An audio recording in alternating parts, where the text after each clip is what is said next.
Charging what you are worth and establishing accurate fees. A legal disclaimer we put at the beginning of all of our presentations. This information is for general and educational use only. Content is not intended to substitute for professional, legal, or clinical advice. We strive to keep our information as accurate and timely as possible, but make no promises and guarantees it works for your local unique situation. Our overall course objectives, the students will be able to verbalize what exactly is a fee schedule. They'll be able to talk about the strengths and weaknesses of their fee schedule. They'll be able to understand how to calculate their worth as a midwife and to determine what to actually charge their patients based on what you're going to group together with that global midwifery charge, and then what are you going to separate. You'll be able to verbalize the different services a midwife can provide and how do you figure out those different service lines to how to calculate what that cost would be. We'll talk about the steps to creating multiple fee schedules legally within your midwifery practice and the best ways to implement those and how to determine which type of fee schedule to use for certain people you serve, income levels, demographics, if you do insurance, cash, that kind of stuff. So let's go to the basics. What is the definition of a fee schedule? A fee schedule is a list of the maximum rate a payer will allow for your services with your insurance side. And so when you're doing an insurance fee schedule and you have a contract with them, they have a reimbursable rate. When we talk about within our practice, we have multiple fee schedules for the services that we're directly rendering. So you can have a cash fee schedule, you can have an insurance fee schedule, you can have a low income sliding fee schedule, a poverty fee schedule. I also had a religious exemption fee schedule for like my Amish Mennonites because there would be certain things they would need more home visits than my English would need. They call far less for after hours. They'd be a repeat client and have babies with me the next 15, 20 years. And so each of your populations you serve has a different overhead for marketing, for taking care of them, for liability risk, for how many supplies you use. If you have a bunch of first-time moms, you're going to use a lot more suturing supplies versus you have a bunch of moms that are repeat clients. They have a lower risk of tear. They have a lower risk of needing additional suturing. So you have to think about the cost per client, estimate to the best of your ability. You're going to have those rare emergencies, postpartum hemorrhage, shoulder dystocias, prolapsed cords, newborn resuscitation, where you're going to use supplies and then you have an emergency cushion within those fee schedules, those global rates, to compensate for that. So strengths of a fee schedule, it rewards you for being accurate and having a strength. You want to compensate for your staff's benefits and insurances and emergency account and training buckets. Like I think too many times when people create fee schedules, it can be a blessing and a curse that you make them accurately. They can really make your business foundation strong. But if you just say, I'm going to charge this amount because I'm a new grad and everybody else in my area charges for a home birth $3,000, $5,000, $6,000. I'm just going to pick the low end of what everybody else does because I want clients and I'm not as experienced as them.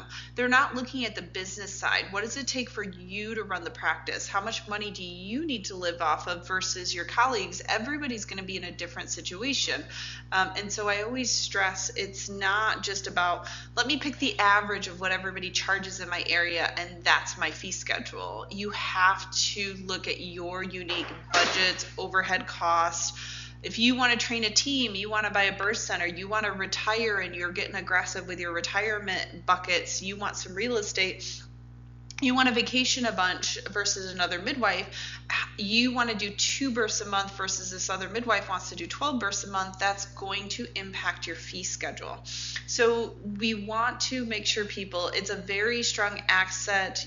Legally, you have to have them to show patients if they're asking, what do you charge for different things? And you need to break them down. You need to charge out your midwifery services and all the subset pieces. So even if you have a cash global rate that's all or nothing, what's included in it and what's not. So if you do from home birth and you're doing first prenatal visit to 6 weeks postpartum, And if they risk out by 32 weeks, 36 weeks, we break it up. How much do you charge per home visit? How much do you charge for that first visit, repeat prenatal visits, supply uses? Is it included in that global rate, or is the birth assistant something they're responsible for, or is that part of your global? The supplies for birth, the things that they have to get together, the newborn screening, the vitamin K, the emergency supplies. Do you charge separately for those things? And how is your fee contract agreement with the clients and families written so that you clearly delineate, when I reference this code or this midwifery global service, this is what's included and what's not. So it can be a really strong asset for you to have transparency with your patients when you're doing those consults.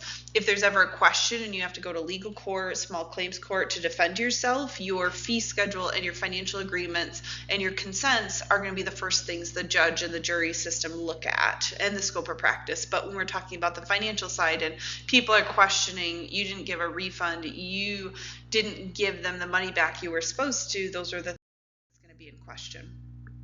Weaknesses of a fee schedule. Not everything, if you're billing into the insurance world, can be codified and covered within that payment system. And so we talk about, there's a big difference between midwives that bill the insurance world, which is getting less and less on the community-based side, and then the ones that are just cash only. So if you're cash only, your life is a lot simpler. You don't have to use all those fancy CPT codes unless you're giving your families a super bill so that they can submit to the insurance company and try to get reimbursement. So there's variations of making your fee schedule have a CPT code next to it, even if it's cash, because if they want to submit with that receipt to their insurance company for coverage on their own, they have to have the CPT code. But not everything, you'll say it's a non-covered service. You make up a code in your system because of tracking and quality or whatever. Consults have a code in there. You just want to be able to track your inventory, track your use, and you may or may not be charging for it, but it should be still listed in your fee levels. And so some of the weaknesses I see people have is they don't count for everything in the fee schedule. So then they kind of pick and choose, well, I'm just going to charge her the cost of that supply. Well, the costs change all the time, and now you're discriminating and you're not consistent. That's the biggest thing, that if you don't have accurate fee schedules for these subset pieces, you are at liability risk because you're discriminating unintentionally to your patients. You need to be consistent. And if you're going to increase a price, or this cost is going to be the same for that fee schedule. So maybe your Amish Mennonites, you charge a little more because you have to drive out to do that test versus they have to come to the office. It's okay to have multiple fee schedules for a same service line. You just have to have a policy written to explain, when does someone qualify? So if you have a low income fee schedule, you need to be asking at consults, like, how do you plan on paying? Are you paying cash? Are you paying insurance? Are you paying, do you have Medicaid? Would you like to know about our low income, our additional programs we have for the community? And so you have to know with your receptionist and front desk how to have an algorithm. So the weaknesses of a fee schedule is there's missing components to it. People aren't charging accurately. There isn't a fee schedule even existing. They just have global maternity, and then they figure out on the fly those last minute subset services when they're needed. And so it gets very difficult. So we need to charge what we're worth. I have a lot of conversations with midwives all over the country of, what is a midwife worth? And they will tell me their hourly rate. I'm worth $20 an hour, $50 an hour, $80 an hour. And I can show to them how easily each midwife is worth $150 to $200 an hour based on our knowledge and being the business owner and the skills and how much training we had to have and the equipment and maintaining it and the effort and energy we took to make this business. You should be minimally counting yourself as $150 to $200 an hour. And instantly people will say to me, I can't get my families to pay that. If you tell me I'm worth this amount, it's going to make their global maternity double the cost. And I say, well, there's two ways. We can learn the market. You need to add other revenue services to your birth center, to your home birth practice, to your women's health services. If you directly can only do so many births a month, you have to be paying yourself to create a team, to create a system, to to spread out, and maybe you don't take a high portion of poverty Medicaid patients because the reimbursement's so low. You have half of yours as cash, and then a third is insurance, and maybe 15% is Medicaid. Like, we can't just, our fee schedules are complicated because we're not just doing one product and serving one type of person. We have multiple fee schedules and multiple births. Some people risk out. Some months you have 2, some months you have 8.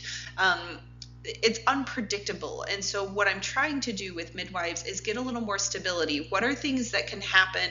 You can get some GYN services, you can get a nurse practitioner, you can get some childbirth education, you can get some breastfeeding classes and some breastfeeding support, you can get some birth photography, you can do some networking and cross referral programs with naturopaths and chiropractors. And I always stress, just be careful with the anti-stark laws.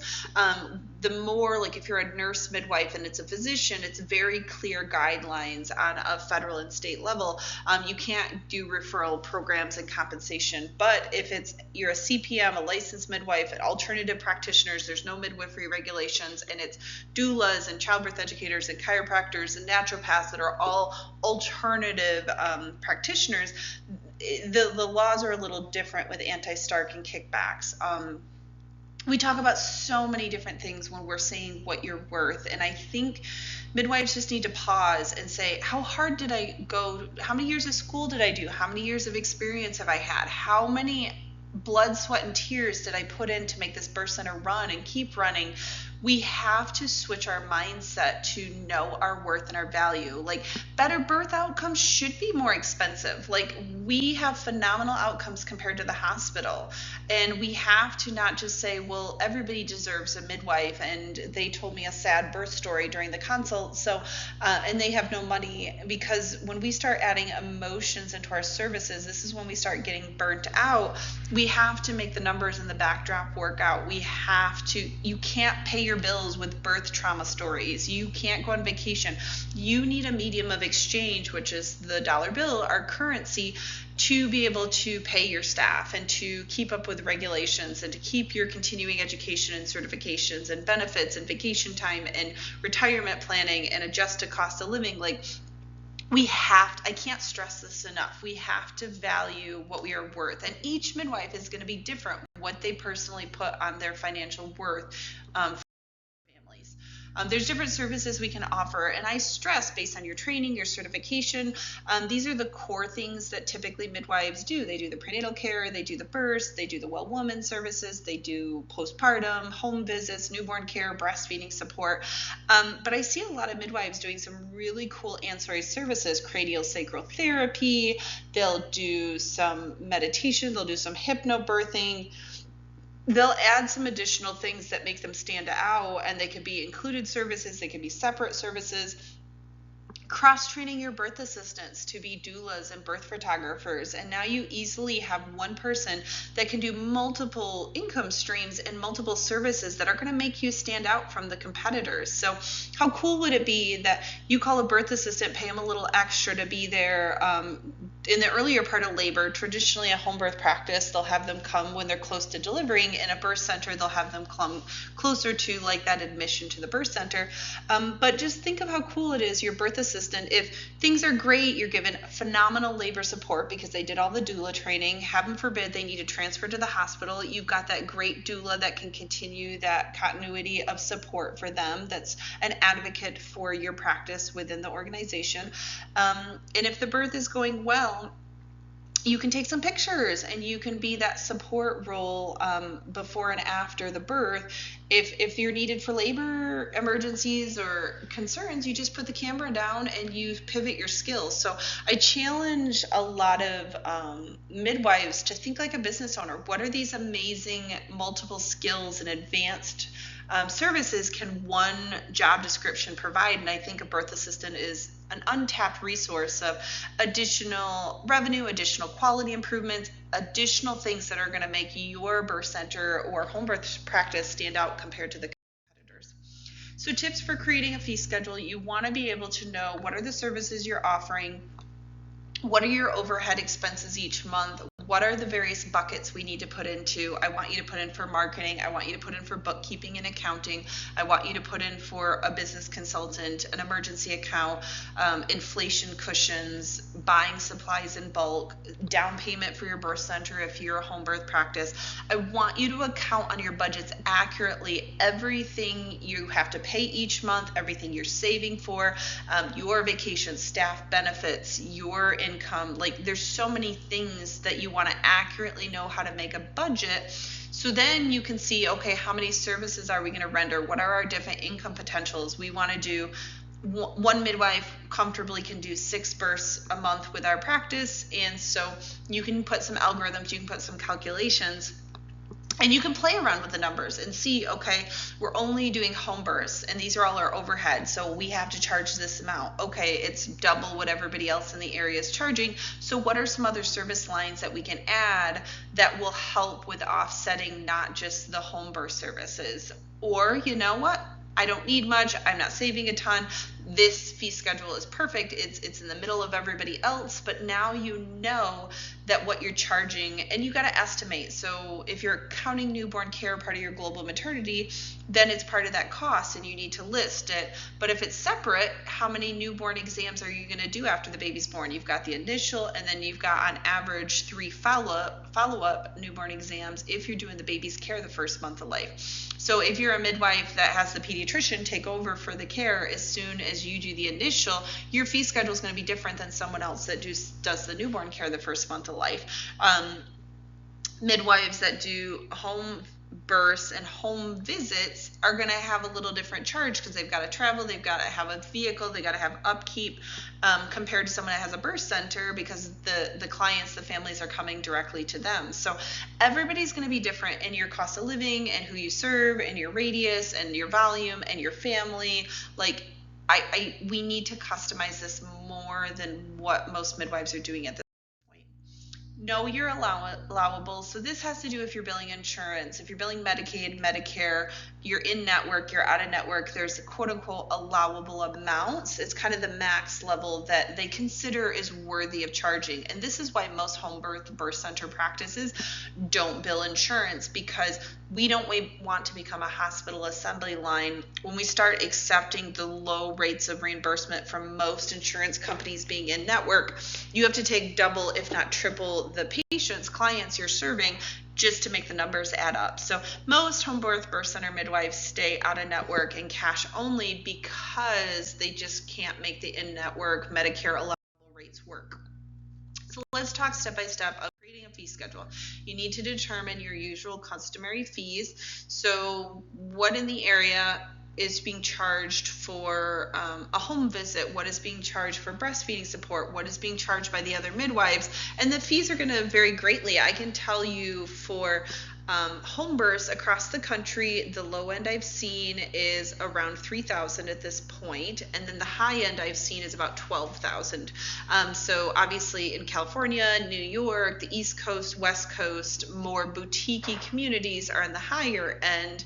And then in the central U.S., the more rural basis, a lot of the Amish Mennonites, a lot of more poverty areas, high Medicaid population, just not a big population to pull from. They tend to be on the lower end. But it's fascinating to see the cultural perspectives all over the U.S. Of how they believe we should be serving people. Like, I've noticed a big difference. The lower end of the budgets tends to be where there's not a lot of business education and there's a lot of midwife burnout. The pockets and communities where the midwives have really figured this out, they have strong business sense, they accurately know their numbers, their fee schedules, they do peer reviews together. They have really strong values of their worth and reputation to the community and what they're bringing, and they can comfortably get the higher end because they know what they're worth and they don't want burnout. They want self-care. They want their practice to be around for the long haul. So that's a big difference I see, and that's why this business education is so important. You want to add up all your expenses. What do you need for your supplies? And it's not just, oh, I bought my Doppler and I don't ever need a Doppler again. You have to have a cushion for building up for those more expensive products, because if all of a sudden it falls in the water, you have to replace those things, and that $600, $800, $900 comes out of your personal income if you don't have a budget allowed for it. So this is where emergency supplies, restocking, having a cushion for larger purchases, the non-stress test machine, Doppler, autoclave, because things are going to break down and wear and tear, and things are going to expire and not get used. So you want to make sure you're accurately making a good budget that lists all your income potentials, all of your expenses. You've got a bank loan, you've got salaries for staff, you've got different insurances. The insurance is paid monthly, the insurance is paid yearly for a discount. You've got a rent you have to pay, you've got utility bills. Determining what you are worth. What do you want to make from your practice? I see too many times where it's opposite. People just kind of, well, this is all I can make from my practice because of all the expenses, and this is what everybody else charges, versus thinking backwards of like, what do you want? I want $100,000 a year. I want $150,000 a year. I want $60,000 a year. And then we make sure that is put in there. So if you want $60,000, it's about $5,000 a year to pay your bills, overhead, after taxes. You're going to get about $3,500. Most people I push and encourage to make about $120,000 to $150,000 depending on your cost of living area, and then I can easily show them how to make their income streams match what they are worth. And so what do you want your vacation? Someone who wants 2 weeks of vacation, their budgets for their salary and benefits are going to look very different than somebody that wants 6, 8, 12 weeks of vacation a year. The more you think like a business owner and the more you set up systems, the more you can do self-care and do vacations and step away from your business versus someone who's I'm solo and I'm the one doing everything. You want to break it down. The more detailed you can get on your expense budgets, the better. You want to make sure that if something's once a year, you're still allotting and putting money away to save up for it. If you pay your taxes versus amortized over monthly with your building, you need to be able to have a budget to save for those things in account. Because it's just like documentation. If you don't chart it, you didn't do it. If you don't budget for it, it becomes out of your salary because you didn't allot for a cushion of those different variables with insurances and emergency accounts and training teams. If you don't have it in your budget and accurately in your fee schedule, it's going to tend to be pulled from what you would have brought home. Estimating how many clients you're going to serve, like it changes drastically. You'd be shocked. I have some midwives that full-time home birth midwives tend to be 2 to 4 births a month, and then birth centers tend to be 5, 6 births a month. But I can tell you these phenomenal midwives out there that are doing 10, 12, 15 births a month, even in these Amish Mennonite communities where they've had tons of babies, they're all in a close neighbor community, they have had lots of babies, low maintenance. I have some home birth midwives that literally do 20, 30 births a month. Like, there's a wide variation. I can tell you a lot of midwives that they struggle with doing 2, 3 births a month, and then there's some midwives, because of their business and their system and the structures they've set up, they can handle 10, 12, 14 births a month safely. But it makes a difference if you're serving a 2-mile radius because you're in a city and everybody's close and heavy populated versus you're serving a 3-hour radius of home births in the middle of northern Dakotas. Like, you're going to have to be able to account for driving and safety and backup cushions and the team you have around you. It's not just looking at the financial side of things. Your minimum fee schedule, like every single person needs to make, what is my break-even point? What do I need to survive? What to pay the bills, keep the lights on? How do I keep things running if we get a break? And then what is your goal? Like, a lot of times you should have a cushion. I would much rather your fee schedule be on the high end and you're estimating, and then your budgets, you're estimating each of these buckets of expenses high. Because what happens if all of a sudden you don't have, you get a couple extra clients you're going to do a birth for that month, that's bonus, that's icing on the cake. If you have a bunch of expenses that were actually cheaper than what you estimated, you get extra money, versus the reverse where I see people estimate on the lower end and then all of a sudden things cost more than they anticipated, especially with all the inflation happening, because we have to think in 9-month increments. When we do our financial agreements to our patients, we've committed to, depending on how you word it, most midwives, it's worded, I'm going to charge you $5,000 for this home birth. You committed to 9-10 months of services that maybe the supplies are going to totally change, your overhead expenses, your gas, your staff, your birth assistants, versus some midwives, especially with insurance, they're like, this is my fee schedule as of today, but then as the dates of services are rendered, you're going to be on the fee schedule of whatever I'm at. So most people don't change their fee schedules just once a year to compensate for inflation. But when we've had higher inflation the last few years, I've challenged midwives every 3 to 6 months, look closely at your fee schedule, your budgets, to make sure they're accurate, because we commit in 9-12-month increments for a lot of our business terms and contracts and agreements, and I don't want you to be eating the cost of inflation because you've committed to this person and the budgets were different than they are the day they delivered.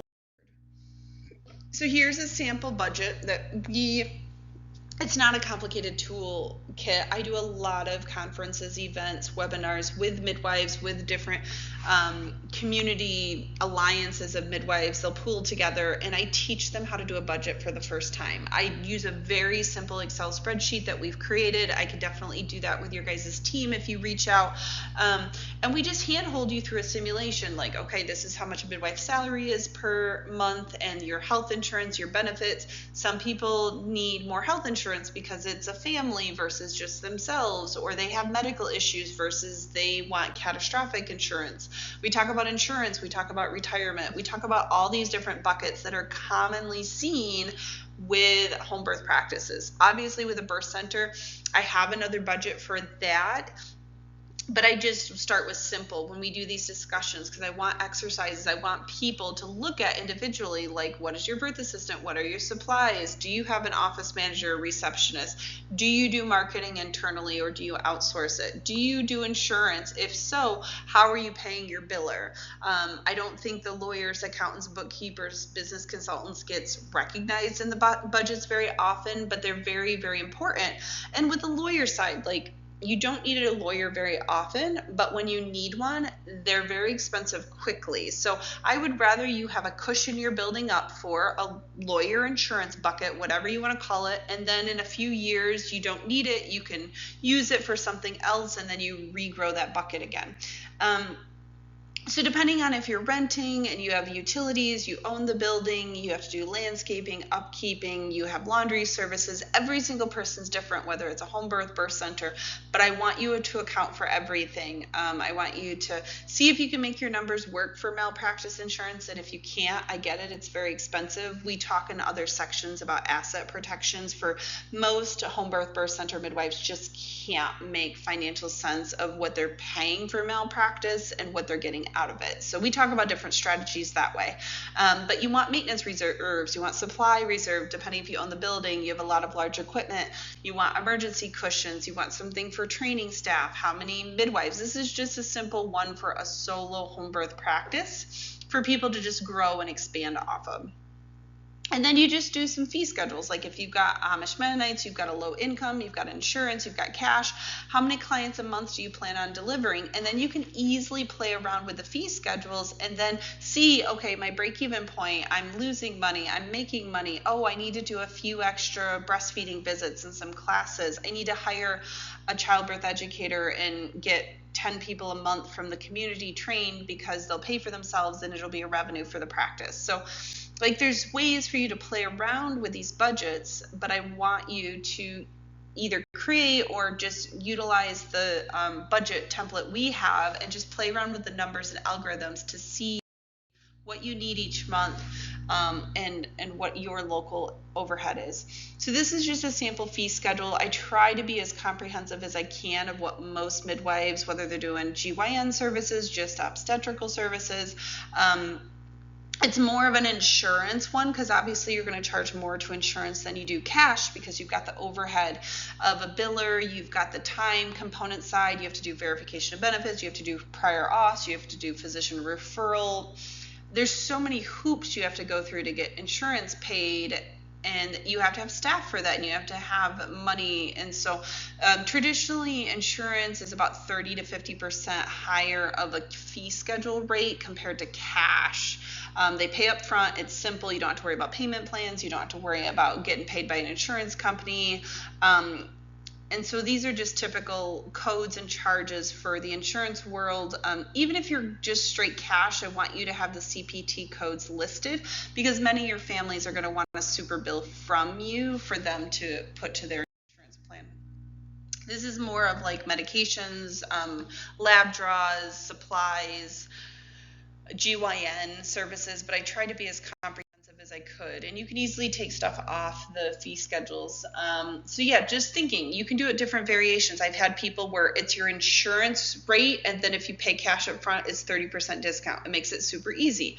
You can have multiple different communities you serve, and the complexity of the overhead for each of those communities based how sick they are, the distance you have to travel, how much they call, how long the prenatal visits are. So you want to be very transparent and have no discriminations with your fee schedule. This is the part where I see a lot of conversations online, and I have a lot of conversations with midwives.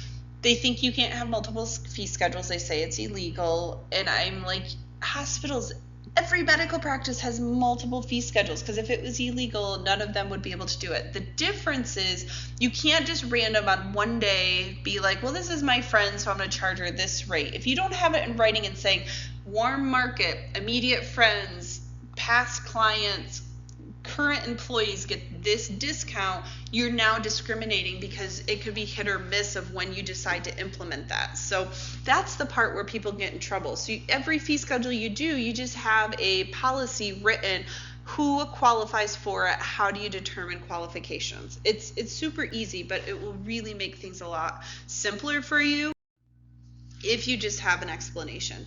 And so making sure consistently your front desk, your billers, your people charging, sending out invoices, they're charging the fee schedules consistently. They don't accidentally charge the insurance rate to someone that paid cash for the same exact service. You have to be careful. I know there's mistakes that happen, and that's why it's nice when it's a midwifery cash global rate and you're listing everything that you include. It's just they pay a deposit the second visit, and then they pay the rest at 32 weeks. It's so much easier, but your business is more vulnerable for those individualized birth situations. Someone transfers, someone has a 3-day labor, someone has an emergency and uses a bunch of your hemorrhage meds and your newborn resuscitation meds. You've went through a string of suturing, and you've got to sterilize your instruments, and you've got to upkeep and maintain these supplies for those emergencies. And so a lot of times when you charge for core midwifery services and then have a list of all these other things,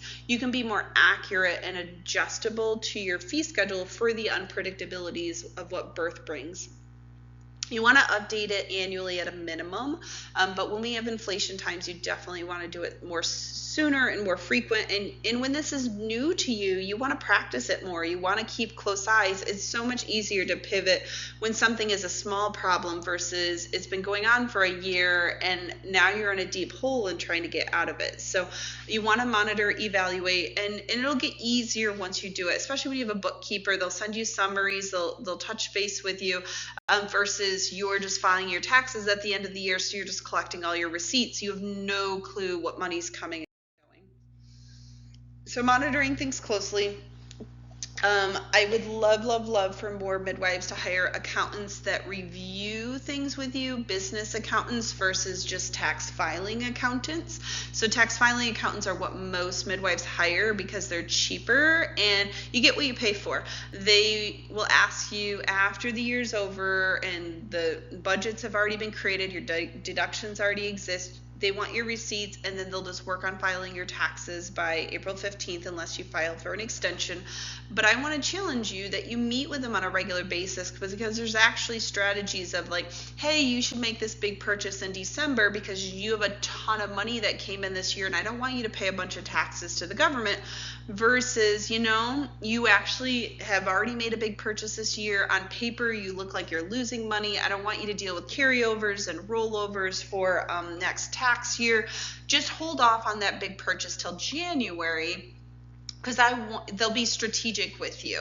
And so maybe a bonus for you, like, hey, let that money sit in your account for December, but then you take it out January 1st, because I don't want you to have a bunch of income, additional income, and at a higher tax bracket that you have to pay out on. Like, there's ways to be smart with how money comes and goes with your business, and trends. Like, hey, in the beginning of the year, you were paying this amount for this supply, but maybe we need to reevaluate a different company to get it from, because the prices went up 200% the last 6-8 months, because it's really hard to get, or it's behind. You can't buy in bulk. You have to buy one at a time now. Like, whatever the situation is, I want you to keep an eye on the trends with your money, because if you just ignore it, you're going to have buckets that are losing you money excessively, because you've got auto subscribes, you're purchasing things, you're utilizing services that may not be the best for where you're at in your business now versus what you needed then. Fee schedule best practices. You always want to look at your overhead costs as best as possible. Birth is a tricky business. There's a lot of ups and downs and emotions, and people move, and people risk out, and people drop their insurance, and they had a bunch of money for you, and then all of a sudden they don't because something happened in their life, and there's a lot of emotions. They never think a midwife will abandon them as a patient, even though you got a policy. If you don't pay by your 32 weeks cash and you have no other way to pay us, I can't take care of you. Like, it's just fascinating to see how much midwives hear the sob stories, hear the sadness, and do payment plans, and then they don't get paid the payment plans, and they get the financial hit because of our unique relationship. So the more that you can have someone on the staff that's separate from the midwives, the clinical care, like an office manager, a biller, that can actually have the money discussion. Yes, you make the fee schedule, you are the one they're consulting, but the more you can separate the midwifery care from the business side of the practice and the money with the clients, it will make a huge difference. As a conclusion, I want you guys to know, as midwives, I deeply am passionate about the services we offer and the potential we have to transform the traditional healthcare system. But in order for us to be sustainable practice, short-term and long-term, we have to charge accurately for our services, our time, our knowledge, the equipment, the team we're putting together. It's not about being greedy. It's about being there in the long haul to serve more people and to be sustainable. And we have to start valuing ourselves more in those sense versus just what we think that people are willing to pay. What do we think we are worth? So these are final tips for a confident, accurate pricing model. Know your cost, know what you're worth, know your local area, know your cost of living, your standards, the competition, the supplies, buying in bulk, storage. Each person's going to be different with a home birth center, established practice versus a new practice, a team, someone 50 versus 30. They're going to have different needs. You want to calculate your time. How much time do you spend with each patient during visits, during birth? Estimate average travel time, administration, doing those lab follow-ups, testing. They all have to be accounted for. Research your market. What's your competition doing? What is the high end, the low end? Know what your unique value is that you bring to the table. Communicate with confidence. Be proud of your fee schedule. Don't apologize for it. You will attract to you the people that are looking for the value that you bring. You can offer payment plans. Be careful with discounts. You just have to be careful with fee schedules and discrimination. And even payments plans I'm always hesitant of, because if you look at the studies, if they're not a repeat client and it's their last baby and they only had one with you, it's pretty rare that midwives actually get long-term the actual payment out of the payment plans from patients. You review your budgets and your fee schedules often, and know your worth as a healthcare professional. We are not just midwives. We are business owners, experts, and leaders in the community of high quality care.